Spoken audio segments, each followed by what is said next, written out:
Markus pasal 4. Mulai dari ayat pertama, pada suatu kali Yesus mulai pula mengajar di tepi danau. Maka datanglah orang banyak yang sangat besar jumlahnya mengerumuni dia, sehingga ia naik ke sebuah perahu yang sedang berlabuh lalu duduk di situ. Sedangkan semua orang banyak itu di darat di tepi danau itu. Dan ia mengajarkan banyak hal dalam perumpamaan kepada mereka. Dalam ajarannya itu ia berkata kepada mereka, "Dengarlah, adalah seorang penabur keluar untuk menabur. Pada waktu ia menabur, sebagian benih itu jatuh di pinggir jalan, lalu datanglah burung dan memakannya sampai habis. Sebagian jatuh di tanah yang berbatu-batu, yang tidak banyak tanahnya, lalu benih itu pun segera tumbuh karena tanahnya tipis.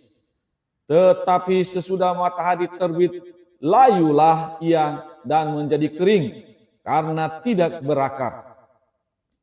Sebagian lagi jatuh di tengah semak duri, lalu makin besarlah semak itu dan menghimpitnya sampai mati, sehingga ia tidak berbuah.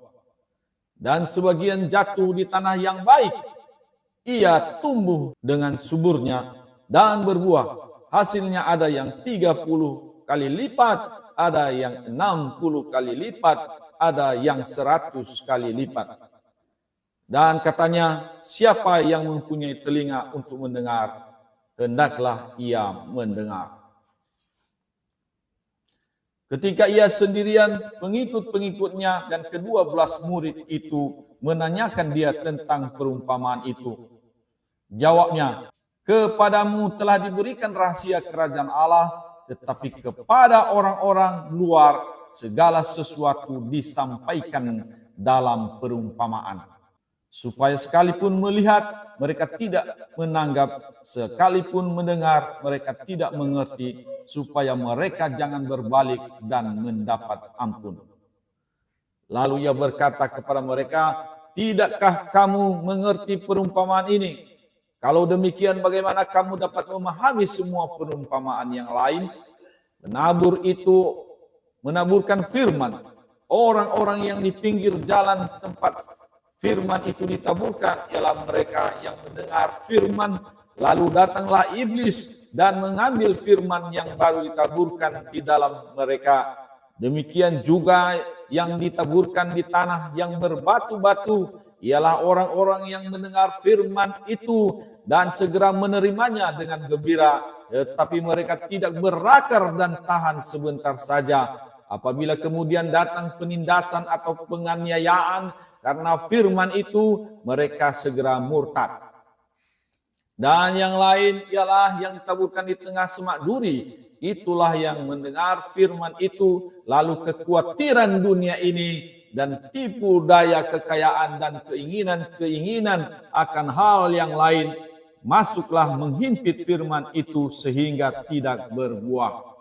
Dan akhirnya yang ditaburkan di tanah yang baik ialah orang yang mendengar dan menyambut firman itu, lalu berbuah, ada yang 30 kali lipat, ada yang 60 kali lipat, dan ada yang 100 kali lipat.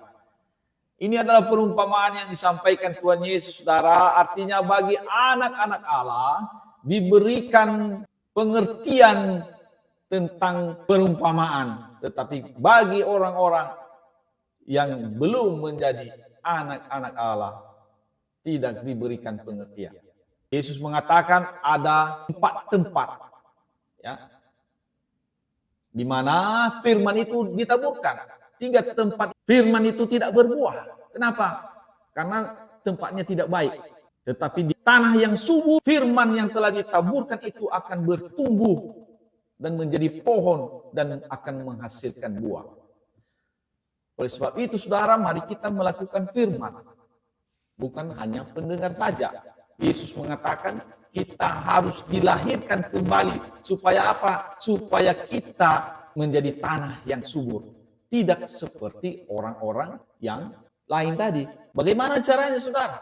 menjadi tanah yang subur. Kita harus dilahirkan kembali dulu. Baru kita bisa melihat kerajaan Allah. Yohanes Pembaptis datang ke dalam dunia, dia mengatakan, bertobatlah, luruskanlah jalan bagi Tuhan. Itu maksudnya saudara. Jadi kita harus bertobat. Ya. Kalau ada orang yang mau mengikut Tuhan dengan benar, yang pertama dilakukan adalah bertobat. Kalau dia dulu adalah pencuri, pezina, pembunuh dan lain-lain, dia harus bertobat, mengaku dosa di hadapan Tuhan. Setelah itu dia berjanji kepada Tuhan bahwa ia akan berbalik kepada Allah. Setelah itu saudara, baru dia memberikan dirinya dibaptis. Supaya apa saudara? Supaya ia memohonkan hati nurani yang baik. 1 Petrus 3 ayat 21. Juga kamu sekarang diselamatkan oleh kiasannya, yaitu baptisan. Maksudnya bukan untuk membersihkan kenajisan jasmani, melainkan untuk memohonkan hati nurani yang baik kepada Allah oleh kebangkitan Yesus Kristus. Jadi baptisan itu berguna saudara supaya kita memiliki hati nurani yang baik. Artinya ketika kita memiliki hati nurani yang baik, itu adalah sama dengan apa yang disampaikan oleh Tuhan Yesus ini, kita menjadi tanah yang subur. Ketika firman Tuhan ditaburkan, maka kita dapat menerima dengan baik, maka firman itu akan tertanam di dalam kita, di dalam hati kita, dan benih firman Tuhan itu akan tumbuh. Yang dikatakan tadi di Markus 4 ayat 20, dan akhirnya yang ditaburkan di tanah yang baik ialah orang yang mendengar dan menyambut firman itu lalu berbuah. Itu alurnya saudara. Kita harus menjadi tanah yang subur, tanah yang baik. Caranya yaitu bertobat, mengaku dosa di hadapan Tuhan. Bukan mencatatkan diri menjadi orang Kristen. Tidak, saudara. Kita harus bertobat. Kalau kita tadinya kita adalah pemabuk, pencuri, perampok, atau apapun kesalahan. Mungkin jadi pelacur atau apapun. Tetapi Yesus sedang mencari engkau. Kamu mungkin tersesat karena memang keadaan yang membuat begitu. Tetapi Yesus mengatakan dia tidak akan membuang orang yang datang kepadanya asal dia mau bertobat. 1 Yohanes 1 ayat 9 dikatakan barang siapa mengaku dosanya, maka Allah adalah setia dan adil. Dia akan mengampuni, bahkan akan menyucikan kita dari segala kejahatan kita. Oleh sebab itu saudara, ketika orang mau bertobat dan mengaku dosanya kepada Tuhan, maka ia akan diampuni oleh Tuhan. Dan setelah itu saudara, berilah dirimu dibaptis untuk memohonkan hati nurani yang baik, sehingga apabila kita mendengarkan firman Tuhan, maka firman itu akan tertanam di dalam hati kita. Itulah yang dimaksudkan oleh Tuhan Yesus di sini, bahwa apabila firman itu ditaburkan di tanah yang baik, firman itu akan berbuah. Ada yang 30 kali lipat, ada yang 60 kali lipat, dan ada yang 100 kali lipat. Ini telah disampaikan oleh Tuhan Yesus, saudara. Tetapi jangan ini dirubah maknanya. Banyak juga yang mengatakan itu. Ketika kamu memberi persembahan di dalam gereja, kamu akan menerima 100 kali lipat, 60 kali lipat. Bukan itu maksudnya saudara yang kekasih. Sebenarnya bukan uangmu yang diinginkan Tuhan, tapi hatimu yang menjadi tanah yang subur. Kalau ada yang menyampaikan ini adalah penyalahgunaan firman Tuhan. Ada yang mengatakan ketika engkau memberi persembahanmu, kamu akan diberikan kembali 100 kali lipat, 60 kali lipat, 30 kali lipat. Artinya kalau kamu memberi 100.000, kamu akan mendapat kali 100. Bukan itu maksudnya. Hamba-hamba Tuhan dimanapun berada, jangan putar-putar firman Tuhan. Ini berguna untuk orang-orang yang mencari Allah. Orang yang bertobat dan sungguh-sungguh mencari Allah. Jangan diputar firman Tuhan ini. Ini maksudnya adalah supaya mereka menjadi tanah yang subur. Ketika orang sudah menjadi tanah yang subur, hati nuraninya baik, maka ia akan mendapatkan firman Tuhan. Dan firman Tuhan itu akan tumbuh di dalam hatinya dan akan bertumbuh menjadi besar dan akan menghasilkan buah pada akhirnya. Artinya buah kehidupannya, bukan uangnya, saudara yang kekasih.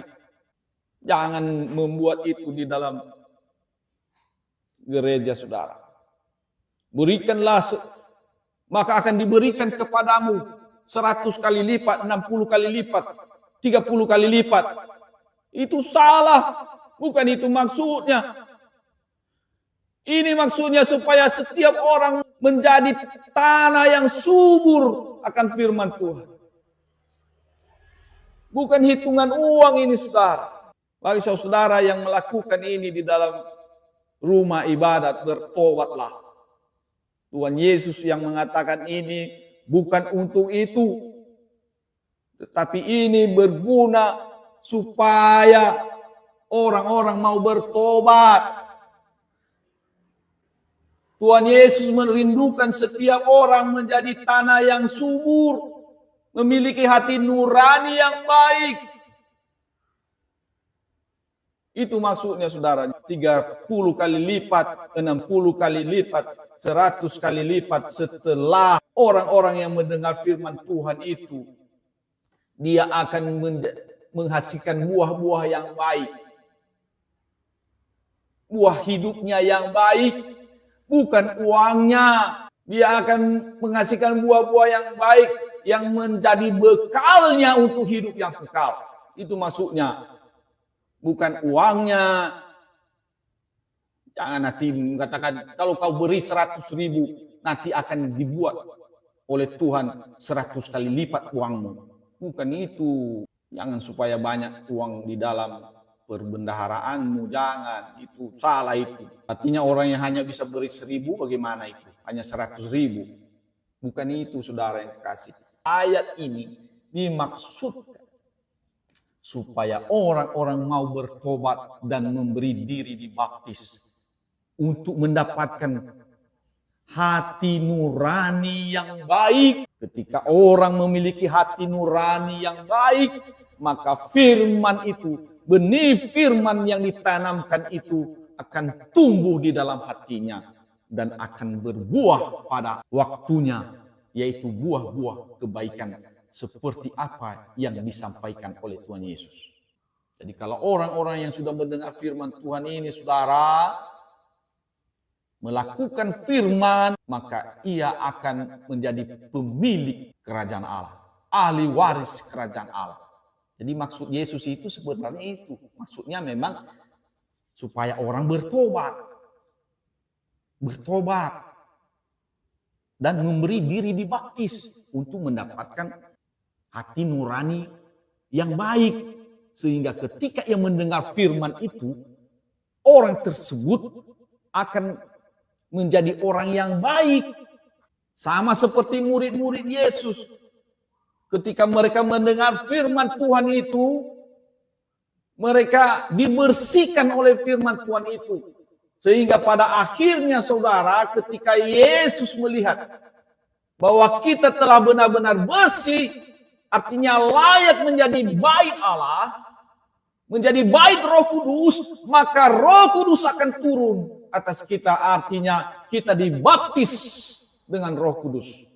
Saat itulah kita sudah sah menjadi anak-anak Allah, sehingga kita tidak dapat berbuat dosa lagi. Artinya kita sudah menjadi anak Allah. Tidak mungkin anak Allah dapat berbuat dosa. Karena anak Allah itu adalah Allah sendiri. Di dalam dirinya sudah ada benih ilahi yang tidak dapat keluar lagi, tetap ada.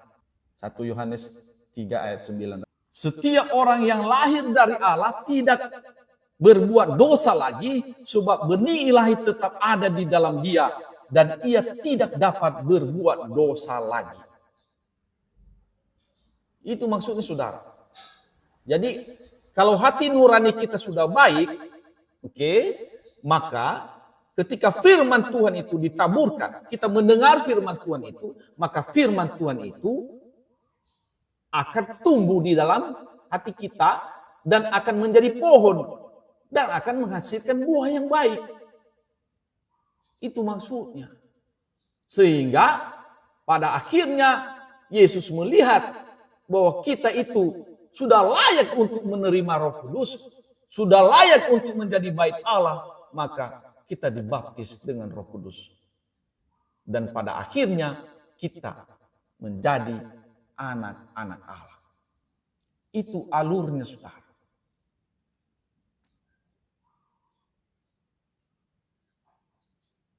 Disitulah kita bisa dilihat apakah kita benar-benar anak-anak Allah atau tidak. Dan ketika kita sudah menjadi anak-anak Allah, sudah pasti kita akan berbuat baik. Kenapa kita harus berbuat baik, saudara? Karena memang itu adalah syarat untuk hidup yang kekal. Itu adalah syaratnya, saudara. Yesus sendiri yang mengatakan ini. Yohanes 5 ayat 28 dan 29.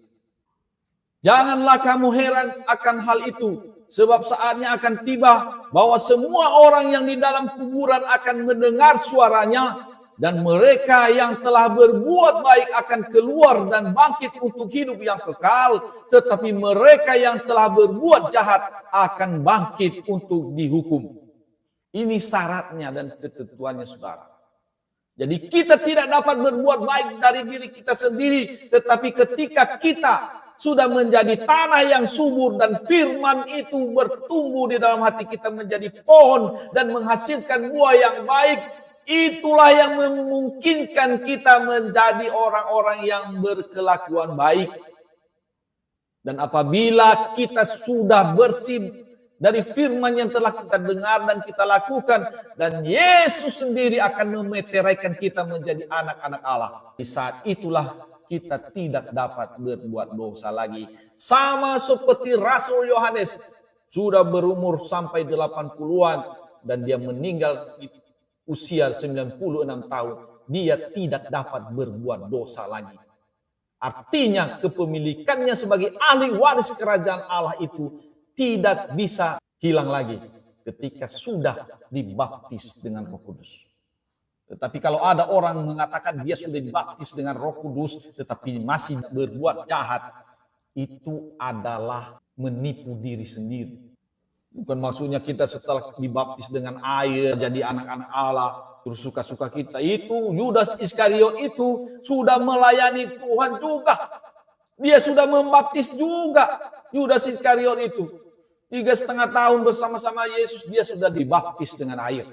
Betul, dia sudah. Bahkan membaptis orang, ikut juga dia. Bahkan dia pun diutus juga untuk menyembuhkan orang. Tetapi pada akhirnya Yesus tidak mengatakan kepadanya bahwa dia sudah bersih. Kenapa? Karena dia tetap hidup di dalam kegelapan. Sehingga ia bisa dirasuki oleh iblis. Kita baca di Yohanes 13 ayat 27. Dan sesudah Yudas menerima roti itu, ia kerasukan iblis. Jadi saudara, kalau kita menjadi pengikut Yesus yang masih tetap berbuat dosa, kita gampang dirasuki oleh iblis. Oleh sebab itu mari kita sungguh-sungguh bertobat dan melakukan firman Tuhan dalam kehidupan kita sehari-hari supaya kita tidak dirasuki oleh iblis. Jadi perumpamaan yang diberikan Tuhan Yesus ini, saudara, supaya orang-orang mau benar-benar menjadi pelaku firman Tuhan. Bukan supaya banyak uangmu, bukan. Oh, ada gereja yang melakukan itu, bertobatlah. Masa kasih persembahan 50.000 nanti akan digantikan oleh Tuhan 100 kali lipat. Bukan itu maksudnya. Maksudnya sebenarnya supaya orang mau bertobat. Mau menjadi pelaku firman Tuhan. Menjadi tanah yang subur. Itu maksudnya, bukan supaya kau kasih 1 juta nanti kali 100 itu berapa itu? 100 juta enak kali lah. Bukan itu maksudnya. Aduh Tuhan Yesus. Memang ini banyak orang yang tak benar ini. Di dalam gereja pun berbuat begitu. Cobalah. Nanti kau kasih 100.000, Tuhan akan ganti sama kamu 100 kali 100.000. Berapa itu? 10 juta. Wah, hebat kali perdagangan itu. Yesus tidak mengatakan demikian, saudara. Yang dikatakan Yesus itu sebenarnya maksudnya supaya kita bertobat menjadi tanah yang subur. Supaya orang berlomba untuk menjadi tanah yang subur. Itu maksud Tuhan Yesus. Bagaimana caranya tadi? Yaitu bertobat, mengaku dosa, memberi diri dibaptis. Dan setelah kita dibaptis itu, kita sudah memohonkan hati nurani yang baik. Artinya Tuhan akan memberikan kepada kita hati nurani yang baik. Itu maksudnya.